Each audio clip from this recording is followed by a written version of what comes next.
대통령 관저 출입문 근처에서 경호처 직원들이 외곽 풀숲을 따라 원형 철조망을 설치합니다. 관저 진입로에는 버스 등으로 2중, 3중 차벽이 만들어졌습니다. 영장 재집행에 대비하기 위한 경호처의 조치입니다. 영장 집행을 저지해 내란 혐의로 경찰에 입건된 박종준 경호처장은 경호처 창립 이래 처음으로 직접 입장문을 냈습니다.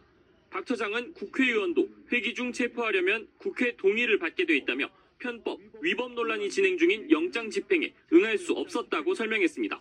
대통령의 절대 안전 확보를 존재 가치로 삼는 대통령 경호처가 응한다는 것은 대통령 경호를 포기하는 것이자 직무유기라고 판단하였습니다. 경호처는 또 영장 집행 당일 경호처장이 발포 명령을 했다는 야당의 의혹 제기에 대해서는 발포 명령을 내린 적도 검토한 적도 없다며 법적 책임을 묻겠다고 밝혔습니다. 대통령실도 경호처의 제1경호대상은 현재도 윤석열 대통령이라며 지원 사격에 나섰습니다.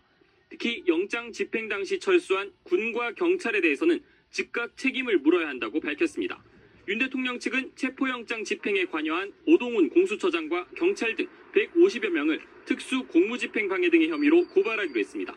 한편 체포영장 집행 당일 윤 대통령이 관저에서 나왔다는 일각의 의혹 제기에 대해 당일 관저를 방문했던 윤상현 의원은 대통령은 관저에 머물렀다고 밝혔습니다. 윤석열 대통령에 대한 체포영장의 유효기간은 내일 자정까지입니다. 재집행을 한다면 오늘 밤과 내일 이틀이 남은 셈입니다. 고위공직자 범죄수사처는 오늘 처장과 수사팀 대부분이 출근해 대응 방안을 논의했습니다. 공수처가 검토하는 방안은 크게 세 가지입니다. 먼저 영장 재집행입니다. 지난 1차 집행 당시 200여 명에 달하는 경호 인력에 가로막혔던 만큼 인력을 보강해 2차 집행에 나선다는 겁니다. 하지만 체포영장 유효기간이 내일로 다가온 만큼 체포영장을 재발부받아 유효기간을 일단 늘릴 가능성도 있습니다. 그러나 대통령 경호처의 비협조가 계속될 경우 같은 상황이 되풀이될 가능성이 높습니다. 때문에 영장 재집행 없이 사전 구속영장을 청구하는 방안도 검토되고 있습니다.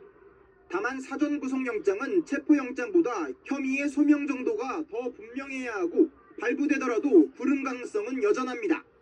앞서 윤 대통령 측 변호인단은 사전 구속영장이 청구되면 영장실질심사에는 응하겠다고 밝혔습니다. 구속영장 청구되면 영장실질심사에는 응하실 거예요? 당연합니다. 공수처 관계자는 아직 결정된 게 없고 여러 방안을 검토 중이라며 말을 아꼈습니다. 한편 최상목 대통령 권한대행은 경호처에 대한 협조 지휘 요청에 현재까지 별다른 회신을 하지 않았다고